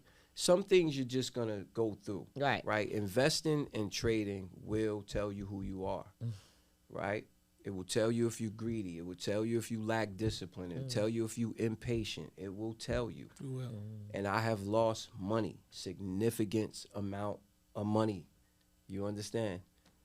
And you know, you talk about, you know, one of my success stories, and you talk about, you don't want to talk about the stock, but I think you should reverse that, and I think you should be talking about it. Why should he be the only one eating off of it? Oh, I'm not saying that people shouldn't do business, but it's just certain things. We ain't gonna never get up here and patronize them. No, I know. We ain't gonna never get up here and big them up. Yeah, certain things. Yeah, certain people who don't understand won't understand. You get what I'm saying? They'll be like, they done changed up. They on there talking about. No, they ain't changed up. They just they always was on the money. Don't get it twisted. Oh, absolutely. They know. You heard what they said. You know, it has to be a follow up. It's gotta be. You know, you pull a person off the corner. Where you gonna send them to? McDonald's. That's back on the corner again. Right. That is the corner. That's the corner for somebody else. It's not really a corner. It is. No, it is. It is. McDonald's. It's the corner. It's the corner, because like how many people out of 10 people are going to say, you know what, I'm going to put it down in McDonald's and I'm going to own one day. It's only going to be one of them. One dude going to wake up and see his check. And they know like, that. Nah, I'm not gonna, you know, people they're going to quit the first day. So the whole thing is this. Yes, it does take studying, but I would say learn from somebody that has a good foundation. Make sure the people showing you trades, because we suffer now with social media with being able to have access to everybody at one time. It didn't used to be like that. That's the same thing with our work. Yeah. People think that they could do what we do. Exactly. So now, think about it, right? So now you have these weirdos that you would never have met in your life. They're all in one place to see you now. I put a post up recently about Bank of what was it, TD Bank? TD Bank. Yeah. And I'm trying to show people how, you know, who the real crooks are. Like they're making money off us in so many different ways. So one guy said, "Man, you sound like you the police." I said, "Brother, I can't possibly be the police, because I beat the police. I dragged the police in the courtroom. I said the federal police, to be exact. You know, I gave all mine back. I said, when brothers like you with that mentality, y'all still there, unfortunately. I said, because you think like that. You're not even seeing the bigger picture. I said, and I'm going to disregard your disrespect. That's it. Because you need help, brother. We had to learn that. Because it wasn't always like that. Man, you call me police, man. Police was, that's somebody could get you, somebody could kill you. In jail, somebody you get stabbed immediately. Oh man. The minute you call somebody police, And in if jail, they really is police, you better be ready to go. Yeah. Because them the ones that'll hurt you. Yeah. Because they gonna try to protect And they you. go, man. Yeah. They go. You know, they men just like everybody else. They just, you know, You seen they Jay Reed? Jay Reed was out there killing people. That's right. And he was the biggest police in the world. That's right. I cannot. We could sit here all for the day, rest man. of the Hey, day. Well, listen, man. Santino was. I it was a appreciate pleasure. y'all, It was a man. long time coming. We know we're gonna bring you up here again after we make our first million. We're gonna bring up here. We're gonna talk about that. We're gonna walk them through it. I told my son everybody got their calling. He can do it. I told him I'm gonna do it. And I'm gonna teach you. And eventually, he told me exactly I'll what learn. you said, and I said, you know, just give it about 60 days. Yeah, I told her she gonna listen. But from a long-term standpoint, there's nothing to learn. What we're doing, you have to learn. From a long-term standpoint, what you need to know is you need to use your deepest logic. You see what I'm saying? No, seriously. Your deepest logic. Yeah, seriously. If you watching the news and they say, "Oh, Visa just fell $80 because their system got hacked," go buy Visa. Is Visa going anywhere? No. They're going to have a comeback. No, you going to go swipe Visa the minute the newsreel is over. Right. You While got to use your Visa. reading it as you get ready. I used to tell people that, hey, what do you think about Facebook and internet? Facebook is going down. I said, well, y'all better get in Facebook. Okay. This was $500 ago, by the way. I said, y'all better get in Facebook. Facebook, y'all listen to the news if you want to. I said, you watch the news segment about Facebook on Facebook. So what are you talking about? Hold your Facebook. 6 months later, Facebook $500 richer. You see what I'm saying? So it's about patience. It's about you just knowing that this is where the money's going. And if you know that, then you're gonna take your money out of that bank who's doing the same thing I'm telling you to do, and giving you pennies, 0.0%, not even a full percent back, because that's the national and federal rate. They're gonna give you that bare minimum because he's hiking rates up and they can't make money anyway like that. You see what I'm saying? Because they make their money between what they take in, what they borrow, and what they lend. They get money in between the spread. So if they lend $1 and they borrow $2, they make $1. Wow. So with the interest rates up, they're not making no money. So it's just about understanding the system. And understanding money. It's much easier to get a loan from a bank than it is to rob. You only need a fully loaded credit score. That's it. Not a gun. Instead of a fully loaded gun. That's it. That's the title of the episode. There you go. Santino Wise Money Drew. Make sure, tell them where to find you at. Oh, you can find me at Wise Money Academy on Instagram. One word, Wise Money Academy. WISEACADEMY. Yes. I think I spelled it it's right. It's going to be on the screen. Also, Real Money Experience. We also got the Trump Rally Challenge going on right now. By the time they hear this, I guess it'll still be going on, you know. Yes. That's 2 days from now, right? Again, we ain't supporting Trump. We ain't supporting nobody but ourselves. But we do know how to engrave ourselves in that process so that we can have our way too. That's what it's about. You know, so he gonna be president. That's right. And He gonna be that for 4 years. Maybe. And what we got to do is capitalize on it. Yeah, maybe. You know, he might do 12 the way he trying. Nah, I don't know about that. He might be permanent. It might be. Nah, I don't know about that either. I think it might be on the shorter end than you think. Well, here's my predictions before I go. In 10 years, it's gonna be 2 companies, Amazon and Tesla. Which one you want? President Trump is going to remain President Trump. It's not even going to be called president no more. He's going to be a dictator. And that's pretty much it. Oh, and Elon Musk going to be a trillionaire too. And he's probably going to try to force the brain chips on us, y'all. So I'm with her.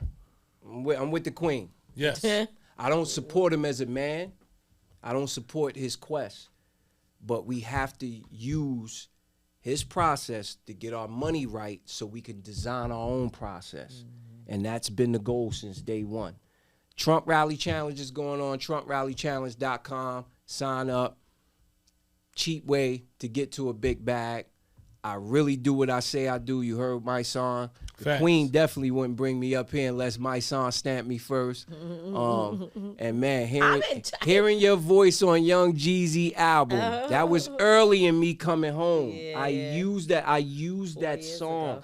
Listen, 4 years I got up, did my little first seminars, man. 5 people. I was only teaching 5 people at the library. I listened to that first. Wow. Yeah. I am in charge, but he's in charge too. No doubt. We run the show. That's That's right. right. Let's do it. Thank you Thanks, so much. y'all. Thank y'all for having me. Santino Drew. That's right. All right, cool. Thank you. Peace. I'll learn one day. You will. I will. I I just, like, why y'all just can't do it for me?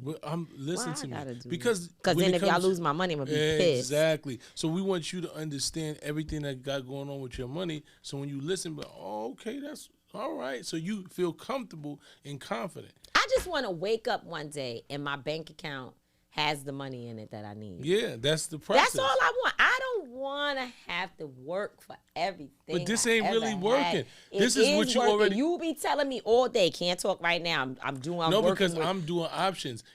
What he's telling you to do is just long-term investments. Me, I'm taking a little bit of. I'm taking a couple of thousand. I'm saying. Yeah, I'm but I flipping. need that. I need But that. I'm flipping it. Once I flip it, then I can teach you how to flip.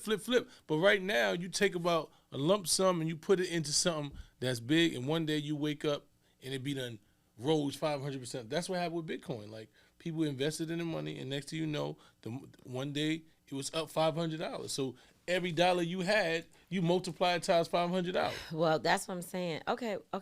So that's the key to it. So you just got to know that the whatever you invest in is going to go up.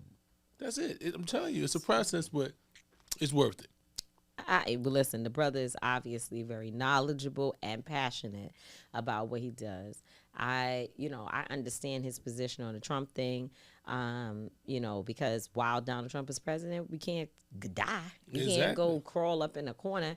Life still has to go on, but I still ain't promoting no T words on this show. No, I get it, and I'm not mad at you, but the reality is that what we realize is that these people with the T words is making millions of dollars and billions of dollars off our people. These people are the T word is damn near a trillionaire. So it's like if we don't, when we talk about financing, He's the E word with the T word, the T thing. the E That man is hilarious because that's funny. That's a whole inside joke. But the E man that do the T thing. Oh, we gotta call Linda Sarsour about that. She's gonna die. We gotta say that this clip right here. The E-man that do the T thing.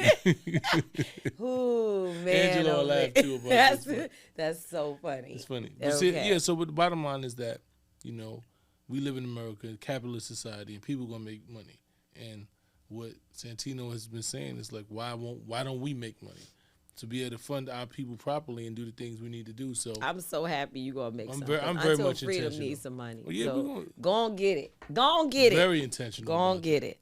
Thank you very much. Yes. Now, before I get into my I Don't Get It, I want to promote my new book.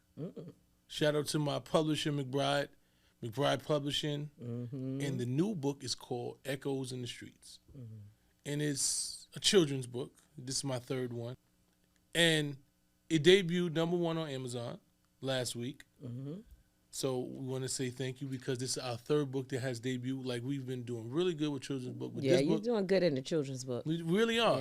My book is going to be crazy, but these children's books, it's a passion for them. Yeah. It's a passion for you. For me. Like, Right. I have a passion for these children's books.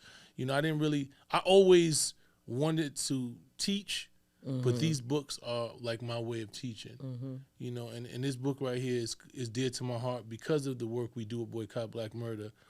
Echoes in the Streets is about gun violence and how the community addresses gun violence. And it shows how we can address gun violence to youth, community leaders, educators. How do we combat it? And how do we unify as a team to combat gun violence? And it's different stories. And we're going to be doing a series of them about different stories that are realistic from different communities, different states, because gun violence is all over this nation. Yeah. And each state has a different story, in a way that gun violence happens in the states that appeals and touches the individuals in that state to where they can identify it. So that's what we want to do, and we feel like it's a real dope strategy to combat gun violence. So shout out to McBride and McBride Publishing for this book. It is probably, it's one of my favorites. I mean, all of them are my favorite, but it's one of my favorites because I understand how important this book is. So we're going to be doing our tour. Like I said, it's debuted #1 on Amazon the first week, and I'm proud of it. Echoes from the streets. Echoes in the streets. Echoes in the streets. Echoes in the streets. Yeah, I'm proud of you too. I think the. So you ain't the only one out here doing books and stuff. You know, you got your book You've coming been doing out. Books. We've been The graphics are great. Yes. For the book, and I see the work that you guys put in. McBride is a very, very intentional individual. I see some of the other projects he's putting out. He's really killing the game, especially in the youth listen section. to me. McBride and it's good to see y'all partner, two black He's the men. truth. He is the truth, and he's passionate. He's intentional, and he pushes me. Like, you know, he's like, Mice, we need a new book. Let's go. And you know, it's good that you have somebody that motivates you like that. You know, and is willing to do the work. He ain't just want you to do all the work. As soon as you say you want a book, he come out, here go the artwork for it. You ready? And I'd be like, okay, now I got to get into my zone. That's the type of person you like. Like you were saying in the beginning that's of the what show. I like. I need execution. Yeah, you need somebody else to go ahead and bring all of this stuff. One of us gonna bring this stuff, but we're gonna always be intentional about doing the work. So make sure that you go out, get that book on Amazon. Echoes in the Streets. It's about gun violence in the community, and it's a really dope book.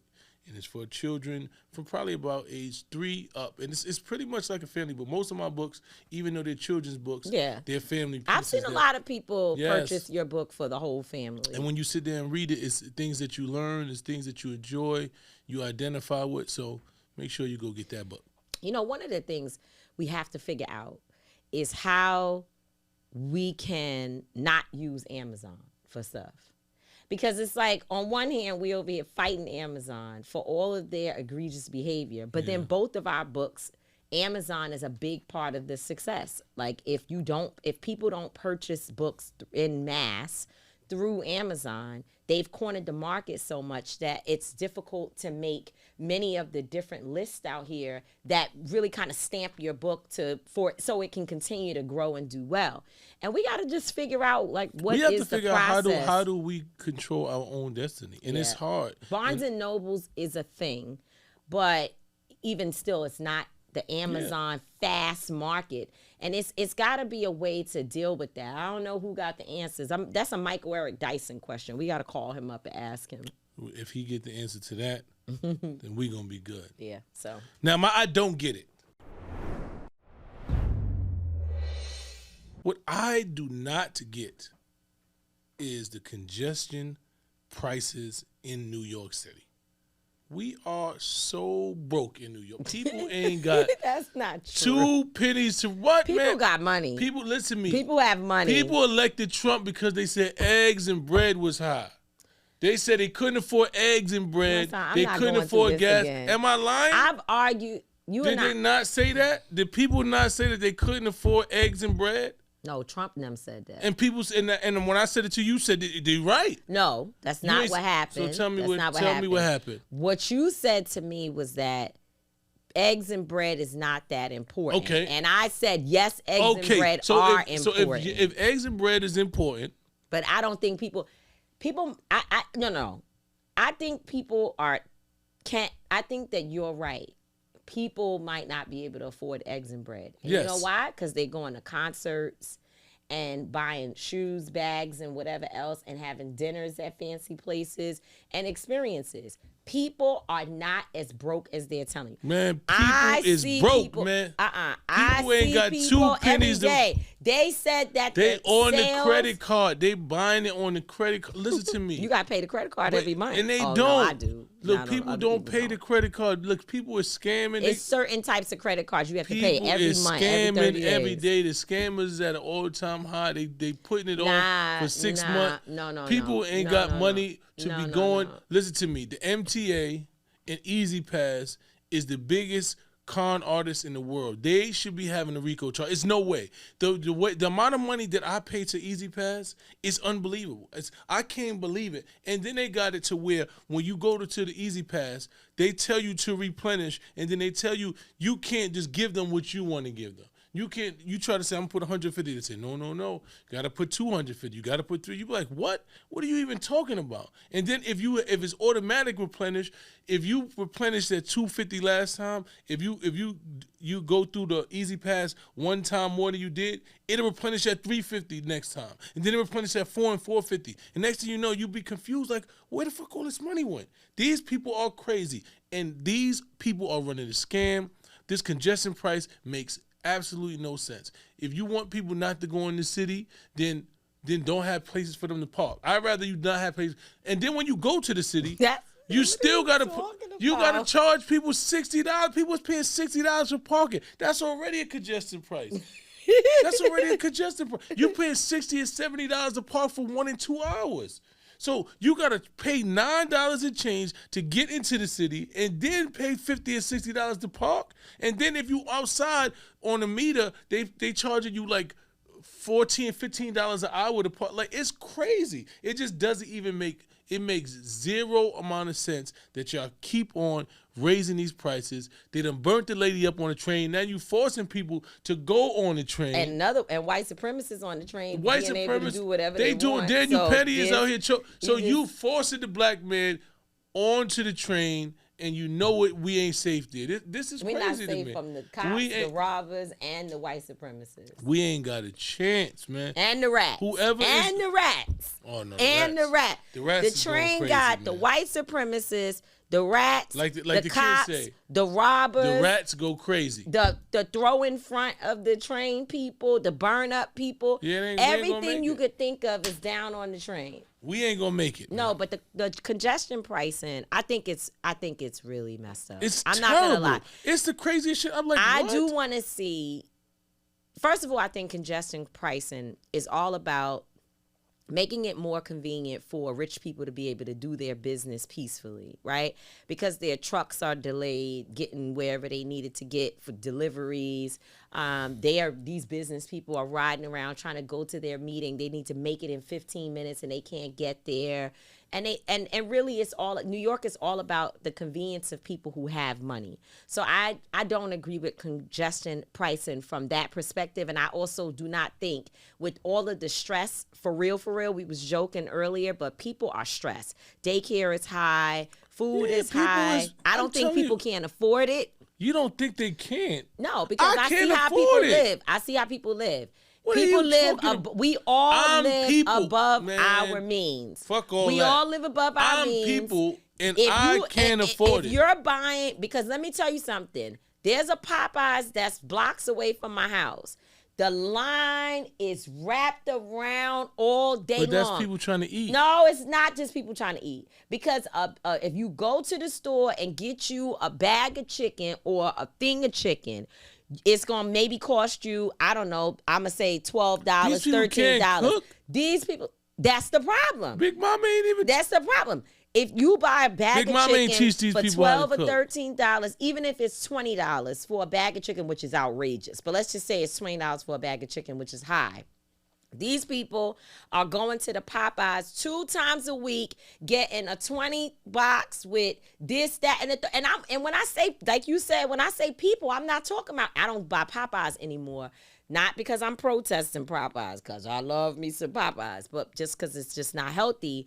But people are spending money on what they want to spend it on. And when I'm out and I'm out with my girlfriends who are complaining about the cost of everything, their hair is polished, baby. Their nails are wonderful. I have one friend, and we know who this friend is. This friend is always complaining about she's struggling, she going through it. When I tell you her nails is the best nails I've ever seen. It don't matter. People is poor, I'm just saying, man. So like my father used to say, why y'all don't know how to do your own hair? How come y'all don't know how to do your own nails? Because they don't come from that school. You talking about your father grew up in a school of do for self. We poor. We gonna make we eat lard. We cooking food with lard and bacon, fat back and all that. They grew up in that era. We ain't grew up in it. We grew up where most of the. Figure out how to go back. My mama was the last mama that I know. These mamas ain't cooking. They ain't in the house cooking. I keep vouching today. All I am saying is that I think people are stretched very far. People is broke, man. I don't think, and I don't agree with that. I think people are stretched very far. I think opportunities for ownership and otherwise in the city of New York has become so difficult for the average person to attain that it's out of control. And I think it's criminal, right? So I agree with you that the city and the way in which we are living here is not right. I'm not saying that I think everybody's doing wonderful. I'm saying, yes, there's struggles and we're stretched, but we also live above our means. And if we figured out ways to live where we have more collective responsibility for one another, like, for instance, you could trust somebody to actually watch your child and you don't have to spend $2,000 a freaking month for daycare. But you have to. But we don't do that. But that means that we poor. Well, we have to because figure out new the ways. realities of what it's going to cost for us to actually live inside New York, we don't have it. So we living beyond our means to actually live a life and have some level of joy. That means people is poor. We ain't got it, man. I wouldn't say poor. Okay, I'm not going to argue with that, man. but I just want to make my point on congestion pricing. But I'm gonna get it this year. I think that there is a big problem with congestion in this city because I'm one of the people that wants to get to my meeting in 15 minutes. I know it's bougie, but hey, that's just my reality. I'm one of those people that cannot stand having to be behind 50, 60 Ubers, 50, 60 yellow cabs, and regular people, and everything else, and the trucks all at one time. I don't want to do that. It makes me very aggravated and frustrated. So I understand.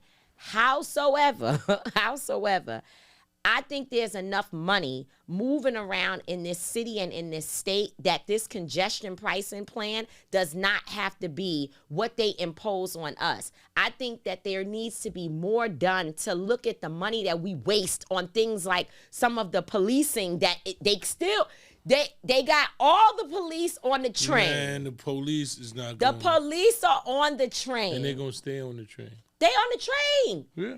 And the lady got burned up and the cops was right there. Walked by. Right there.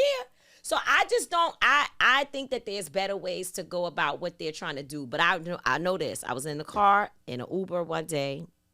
I was on my way taking my parents to the opera. Yes, black people are going to the opera. I just want y'all to know. And I'm not saying I'm at the opera watching all white people sing. There are amazing. It was Malcolm X that we went to see at the opera, and it was amazing. So we were on our way there. And while going down, the traffic, which should have took us like, let's say, an hour to get from home to the city, was like a 2.5 hour day. Again, congestion. So the Uber driver now becomes our friend because we in this car for all of this time together. And we start talking about congestion pricing and how we're going to deal with the traffic in the city. And you know what he said to me? It's not that people won't pay because they still going where they're going. And they still going to get to the city in the ways in which they always have done. They still going to do what they're doing. And they're going to pay the price. But what's going to go up is robberies. Yeah. And crime. People crime with it. Because people not going to spend money and then you living well and having cocktails that you can get to in 15 minutes and they over here struggling. That's not going to happen. Listen, man. So. It's going to be hell to pay, man. Y'all better figure it out because people ain't going to just be messed up. People not going to just starve, man. Some damn congestion prices. Y'all people, man. You're just speaking for yourself. I am. Right. I'm on the train, man. Anyway, bye. That brings us to the end of another episode. Shout out to Santino Drew, Wise Money Academy. Make sure you follow him. The Real Money Experience on Instagram. The Trump Rally 30-Day Challenge. Where he takes you from 1,000 to 50,000 in 30 days. So make sure you tune into him. And that's it, right? I think so. You think that's For sure. Okay. Well, I'm not gonna always be right. Tamika D. Mallory's not gonna always be wrong, but we will both always, and I mean always, be authentic. Peace. Salute. That's how we are.